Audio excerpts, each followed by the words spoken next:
Hi, ഇന്നത്തെ നമ്മുടെ recipe എന്ന് പറയുന്നത് നല്ല സൂപ്പറായിട്ടുള്ള പാലപ്പമാണ്. അപ്പോൾ ഇന്ന് നമ്മൾ പാലപ്പം ഗോതമ്പ് പൊടി വെച്ചിട്ടാണ് ചെയ്യുന്നത്. അപ്പോൾ നമുക്ക് വീഡിയോയിലോട്ട് പോവാം. അതിന് മുമ്പ് എൻ്റെ ചാനൽ സബ്സ്ക്രൈബ് ചെയ്യാനും സബ്സ്ക്രൈബ് ചെയ്ത് തുടങ്ങുന്ന ഒരു ബെല്ലൈക്കൺ വന്നിട്ട് ഓൾ എന്നുള്ള ഓപ്ഷൻ ക്ലിക്ക് ചെയ്യാനും മറക്കരുത് കേട്ടോ. അപ്പോൾ നമുക്ക് വീഡിയോ കാണാം.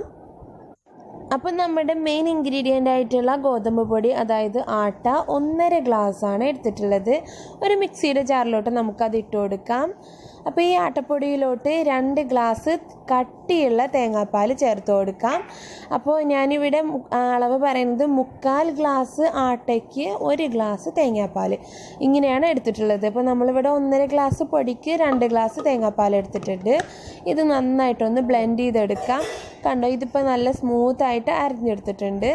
ഇനി നമുക്ക് എന്ത് ചെയ്യാം, ഇതിലോട്ട് 1/2 ടീസ്പൂൺ ഇൻസ്റ്റൻറ്റ് ഈസ്റ്റാണ്, അത് ചേർത്ത് കൊടുക്കാം.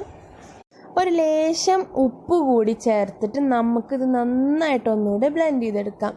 എന്നിട്ട് നമുക്ക് എന്താ ചെയ്യേണ്ടത് വെച്ചാൽ ഒരു വലിയൊരു ബൗളിലോട്ട് മാറ്റിയിട്ട് 5 മണിക്കൂർ നേരത്തേക്ക് റെസ്റ്റ് ചെയ്യാൻ വേണ്ടി വെക്കണം. ആ സമയമാകുമ്പോഴത്തേനും ഇത് പൊന്തി വരും, നന്നായിട്ട് ബബിൾസൊക്കെ വന്ന് വരും. അപ്പോൾ നമുക്കൊരു 5 മണിക്കൂർ നേരത്തേക്ക് ഇത് റെസ്റ്റ് ചെയ്യാൻ വേണ്ടി വെക്കാം. നമുക്ക് ഈ ദോശമാവിൻ്റെയൊക്കെ പരുവത്തിലാണ് കിട്ടേണ്ടത് കേട്ടോ. അപ്പോൾ ഞാനിവിടെ ബ്രേക്ക്ഫാസ്റ്റ് ഉണ്ടാക്കിയതിൻ്റെ ബാക്കിയുള്ള മാവാണിത്. നമുക്കിതൊന്ന് ചുട്ട് കാണിച്ചു തരാം. അപ്പോൾ ഇത് നമ്മൾ പഞ്ചസാര കൂടി ചേർത്തിട്ടാണ് സാധാരണ നമ്മൾ പാലപ്പം ഉണ്ടാക്കാറ്. പക്ഷേ ഇതിൽ പഞ്ചസാരയുടെ ആവശ്യമില്ല, തേങ്ങാപ്പാലിൻ്റെ മധുരം തന്നെ ഇതിൽ ധാരാളമാണ്. അതുകൊണ്ട് നമുക്കിനി പഞ്ചസാര കൂടെ ചേർത്താൽ മധുരിക്കുള്ളൂ. അതുകൊണ്ട് പഞ്ചസാരയുടെ ആവശ്യമില്ല കേട്ടോ.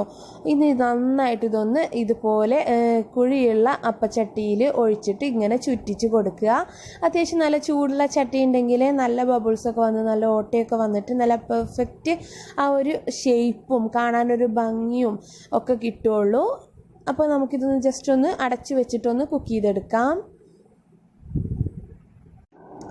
വളരെ എളുപ്പമാണ്, അതുപോലെ തന്നെ നല്ല സോഫ്റ്റായിട്ടാണ് ഇരിക്കുന്നത്. ഗോതമ്പ് പൊടി ആവുന്നതുകൊണ്ട് തന്നെ നല്ല സോഫ്റ്റായിട്ടാണ്.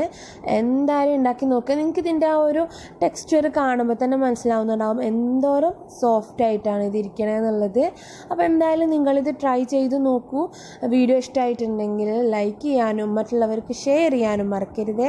അപ്പോൾ നിങ്ങളിതൊന്ന് ട്രൈ ചെയ്ത് നോക്കിയിട്ട് ഫീഡ്ബാക്സൊക്കെ അറിയിക്കുക. വീഡിയോ ഇഷ്ടമായിട്ടുണ്ടെങ്കിൽ എന്തായാലും എൻ്റെ ചാനൽ സബ്സ്ക്രൈബ് ചെയ്യാൻ കൂടെ മറക്കരുത് കേട്ടോ. അപ്പോൾ നമുക്ക് ഇൻഷാ അല്ലാഹ് അടുത്ത നല്ല വീഡിയോ ആയിട്ട് കാണാം. Thank you.